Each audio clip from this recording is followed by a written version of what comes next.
I haven't gotten a bunch of, or any cartoon news out for a couple of days, or weeks now actually, so I need to get on that. I blame you people. I blame you people for not getting me on top of that. You people, yes, you people out there are the problem. So, what went on this week? What possibly went on, or is coming up, that was announced this week, that is worth noting? Well, not bad stuff. Actually, I'll say this is a good week. This is a good week and you should all be excited for it. The week is good and you should feel good.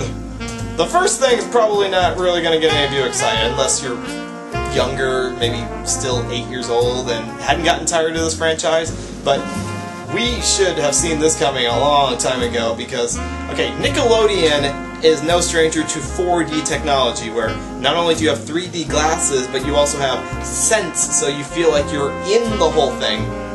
So, what's the next logical step to do? SpongeBob SquarePants 4D!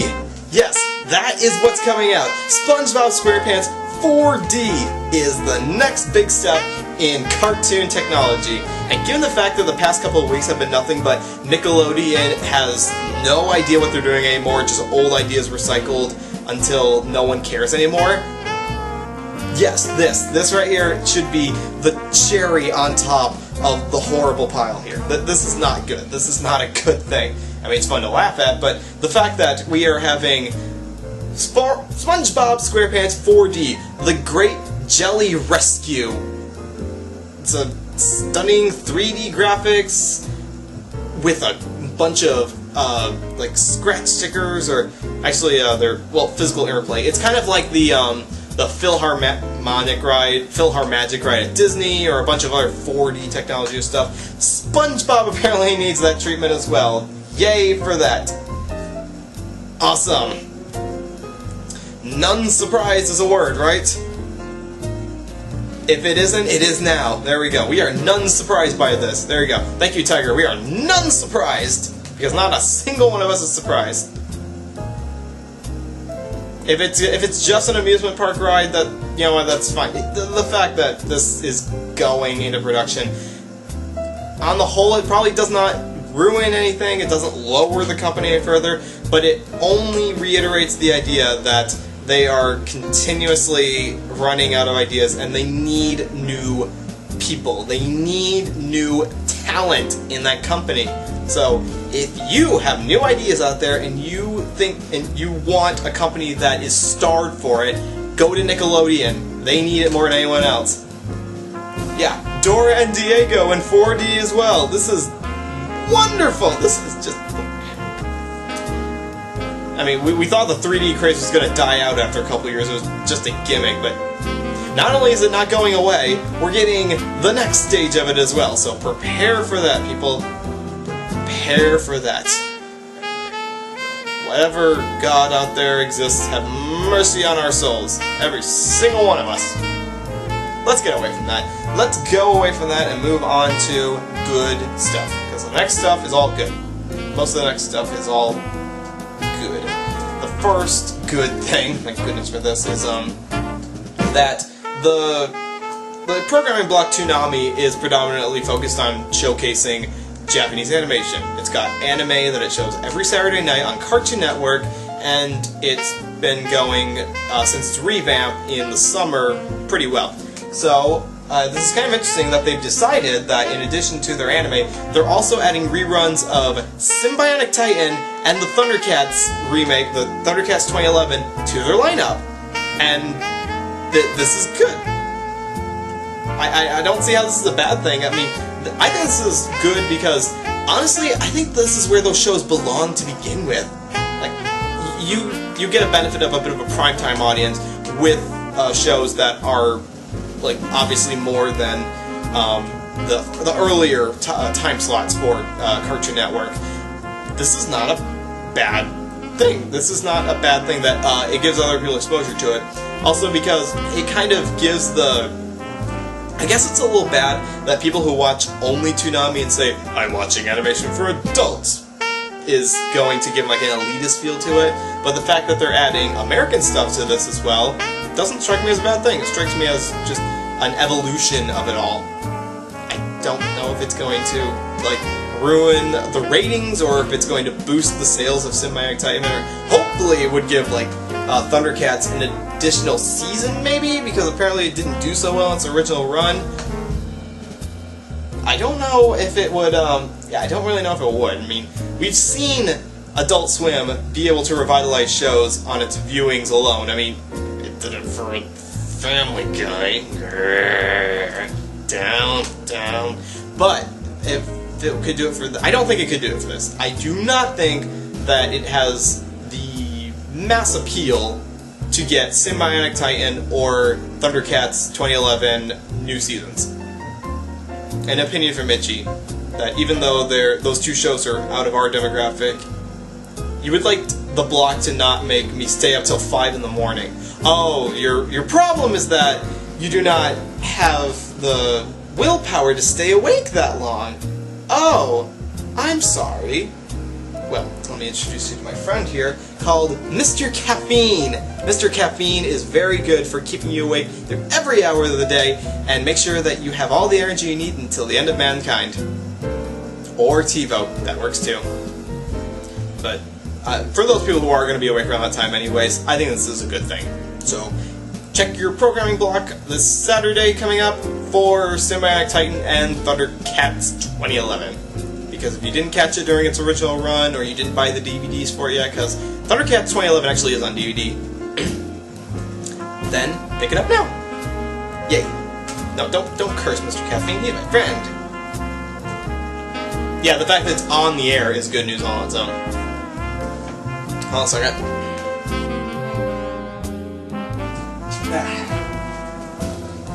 Sorry about that, I had to pour myself a glass really quickly.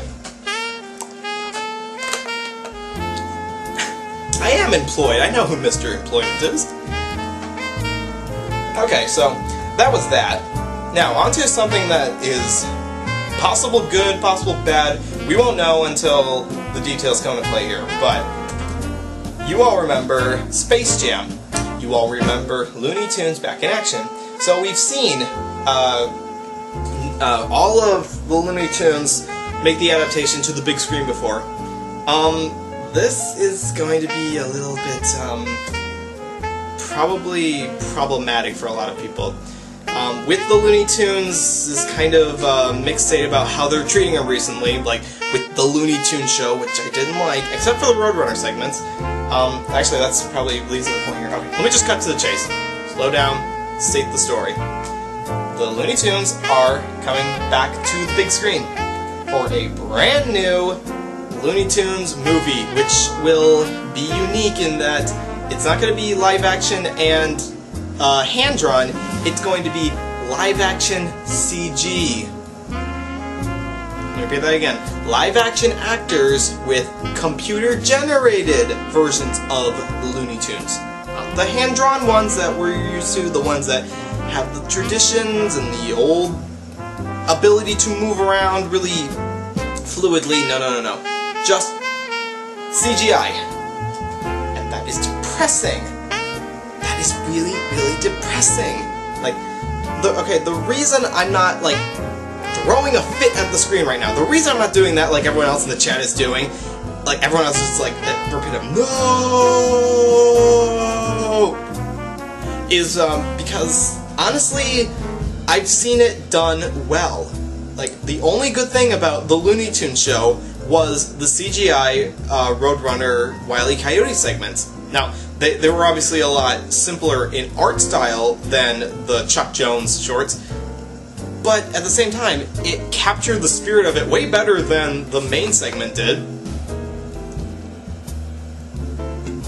Sorry, I need to stay hydrated. But, okay, so that segment worked out. Okay, but having all the characters, every one of them in a CGI format, yeah, no, I would vote this no all the way. I would just say no. I really would say no to this. Even if the CGI is good, I would just say no. And yes, Subarashi, you may post a link. Because this is not a medium that was originally in CG. And just because the world has forgotten about hand-drawn animation and has shifted over to computer-generated, does not mean that the Looney Tunes should. In fact, the Looney Tunes should remain a staple of the styles that were paving the way for everyone else to be able to work in it, to slapstick, to political humor, to satirical humor, to just really wild takes, just everything you could do in the animation medium, because Disney, heck, wasn't going to do that. Disney was going to do, like, flowers dancing in the field while the Rites of Spring plays in the background. So, yeah, okay, so we don't know anything about the story. We have zero information about the story, about what the movie's going to be about. All we know is that, and I'm just reading straight from the story here, that the script is being written by actress and comedian Jenny Slate, while David Katzenberg, Seth Grahame-Smith, David Heyman, and Jeffrey Clifford are producing the film. And those names mean nothing to me, personally. None has anything, like, overtly worth noting, or at least not that I know of, so... we should be glad that the Looney Tunes are still, like, have the appeal, apparently, to that the company trusts that they can have a movie based on them, but I can't see this coming out very well. I really can't. All I can see coming out of this is the younger audiences liking it for the cliche personalities that we've plastered onto the Looney Tunes, because, well, let's be honest, the Looney Tunes have, on the surface, pretty simple characteristics. Bugs Bunny's the wisecracker, Daffy Duck loses his temper, the Roadrunner is just trying to escape, but never gets, like, worried about it. Like, he's always got a smile on his face. Wile E. Coyote is the unlucky person who never gets his meal. Okay, so all those personality traits. But they have the capacity for so much better, especially in the animation medium. Just get that. Producers of Warner Brothers, the animation medium is limitless. It's limitless well to do whatever story, whatever movement, anything you want. Like, you see me in live action? Here, me. I have physical limitations. I can't do stuff. Like, I cannot take this little figurine and I cannot, like, mold it into butterflies. I can't do that. I can't throw it in the air and have it land as a bar of gold. I can't do that. No, all I can do is the physical stuff I can do, but animation does not have that limitations. Oh, wow, Itchy brought up a good point. The CGI transition from the Scooby-Doo movies, like how jarringly unrealistic that looks.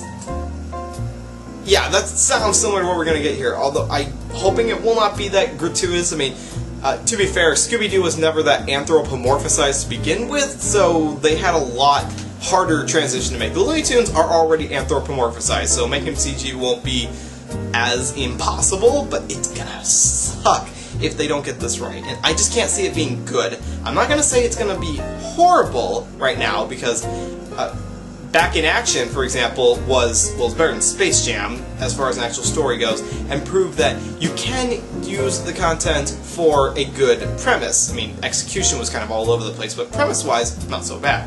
So, that's what's in the works here. Warner Brothers is bringing the Looney Tunes back out of retirement, and they're not using them to the best of their abilities, not even using them in the right medium.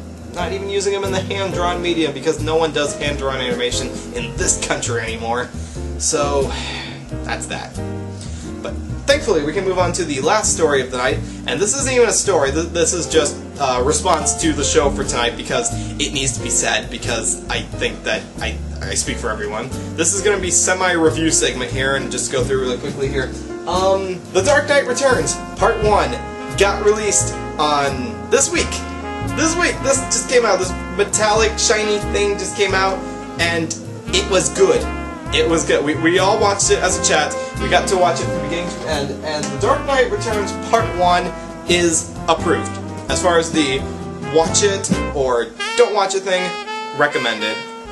It has not the grittiness of the Frank Miller's original comic book. It's not as gritty and grimy and Watchmen-esque, I guess, but it definitely has a lot of the intensity and a lot of the stakes, and especially the character development to it, especially the handling of Batman as he's trying to cope with what the world is like in his state of retirement, and coming out of retirement, because obviously he returns for part 1.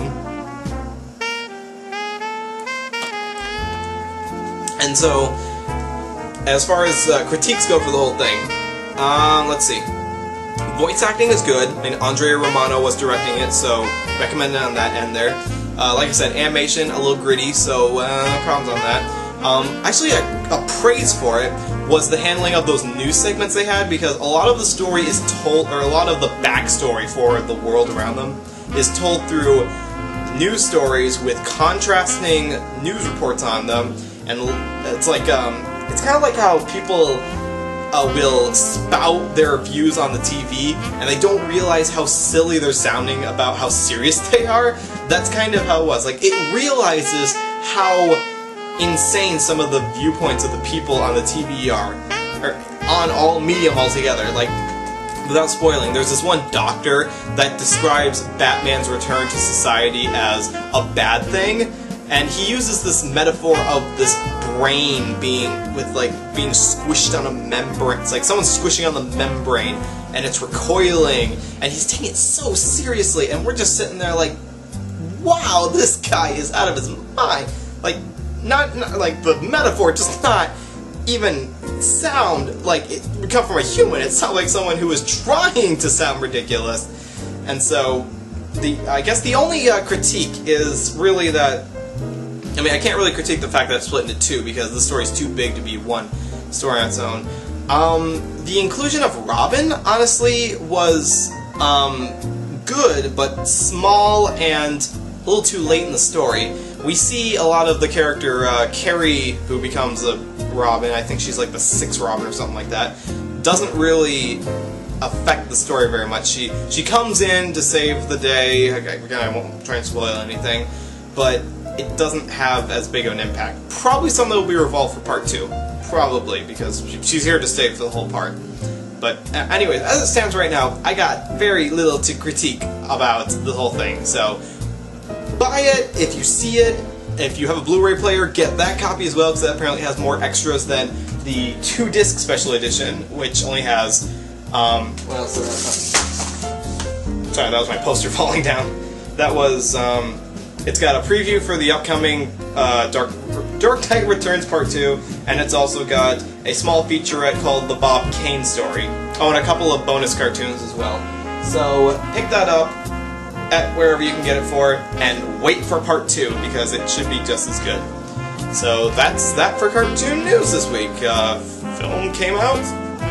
While all you people are out there buying Avengers, I was out buying The Dark Knight Returns Part 2. Part 1. I can't buy Part 2 yet. And freaking Looney Tunes movie. I'm not gonna get depressed. My expectations aren't really that high to begin with, so yeah. Keep our fingers crossed on that. That's all we can do at this point.